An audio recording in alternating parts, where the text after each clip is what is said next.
पटना जू हिस्ट्री। राजभवन की जमीन से शुरू हुआ पटना जू, फिर क्यों पड़ा संजय गांधी का नाम। आदाब, नमस्कार, मैं हूं अजरा और आप देख रहे हैं मंथन टुडे। पटना की सियासत में नाम सिर्फ नाम नहीं होता, पहचान होता है, और जब पहचान बदलती है तो राजनीति भी करवट लेती है। 29 अप्रैल 2026 की शाम कुछ ऐसे ही कहानी लिखी गई, जब मुख्यमंत्री सम्राट चौधरी की अगुवाई में हुई कैबिनेट बैठक में एक ऐसा फैसला लिया गया जिसने अतीत और वर्तमान को आमने सामने खड़ा कर दिया। सरकार ने तय किया कि अब संजय गांधी जैविक उद्यान नहीं, बल्कि वही पुराना जनता की जुबान पर चढ़ा नाम पटना जू अधिकारी होगा। साथ ही संजय गांधी डेयरी प्रौद्योगिकी संस्थान को नया नाम दिया गया है, Bihar state institute of dairy technology. फैसला आते ही सियासत गर्मा गई। कांग्रेस ने इसे इतिहास से छेड़छाड़ बताया तो सरकार ने इसे जमीन से जुड़ी पहचान का सम्मान कहा।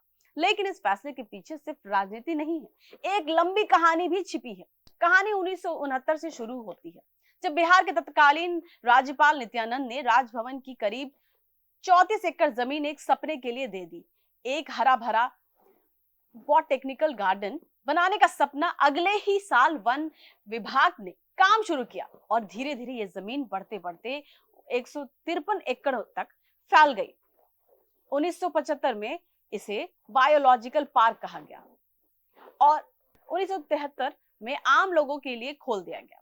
उस दौर में ये सिर्फ एक पार्क नहीं, बल्कि शहर के दिल में बसा एक सुकून था। लेकिन 1980 में सब कुछ बदल गया। संजय गांधी की अचानक मौत के बाद तत्कालीन कांग्रेस सरकार ने इसे जगह को उनका नाम दे दिया। वही park Sanjay Gandhi biological park 1 बन गया था और लोगों की जुबान पर चढ़ा पटना जू। बस बोलचाल तक सिमट गया। समय बीतता गया, लेकिन लोगों की आदत नहीं बदली। बच्चे हो या बुजुर्ग, सबके लिए हमेशा पटना जू ही रहा। शायद यही वजह बनी इस नए फैसले की। सरकार ने साफ कहा कि नाम वही होना चाहिए जिसे लोग दिल से मानते हैं। आज का पटना जू किसी साधारण पार्क की कहानी नहीं है। 55 साल में ये पूर्वी भारत के सबसे बड़े वन्य जीव केंद्र में शामिल हो चुका है।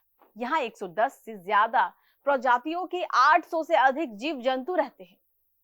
लुप्तप्राय जानवरों के संरक्षण से लेकर रिसर्च तक ये जगह सिर्फ घूमने का ठिकाना नहीं है, बल्कि प्रकृति का सबसे बड़ा वन मछली घर, बल्कि प्रकृति का बड़ा स्कूल बन चुका है। मछली घर, हरियाली और विशाल परिसर इसे खास बनाते हैं। दूसरी तरफ डेयरी संस्था की कहानी भी कम दिलचस्प नहीं है। 1980 में शुरू हुए ये संस्थान ICAR से मान्यता प्राप्त कर चुका है और सालों से बीटेक एमटेक के जरिए डेयरी टेक्नोलॉजी के विशेषज्ञ तैयार कर रहे हैं। अब नए नाम के साथ इसे नई पहचान देने की कोशिश की जा रही है। लेकिन असली सवाल यही है कि क्या नाम बदलने से इतिहास बदल जाता है या सिर्फ नजरिया। सरकार इसे पहचान की वापसी बता रही है, जबकि विरोधी इसे विरासत से छेड़छाड़ कह रहे हैं। सच जो भी हो, इतना तय है कि पटना जू अब सिर्फ एक चिड़ियाघर नहीं, बल्कि राजनीति, इतिहास और जनता की भावना के बीच खड़ा और जिंदा किस्सा बन चुका है। और इस कहानी का अगला अध्याय अभी बाकी है। फिलहाल इतना ही। देश विदेश की ताजा खबरों को देखने के लिए देखते रहिए मंथन टुडे। अगर आपने हमारे चैनल को सब्सक्राइब नहीं किया है तो अभी करें, लाइक करें, शेयर करें, और ऐसी निष्पक्ष पत्रकारिता देखना तो देखते रहे मंथन टुडे। शुक्रिया।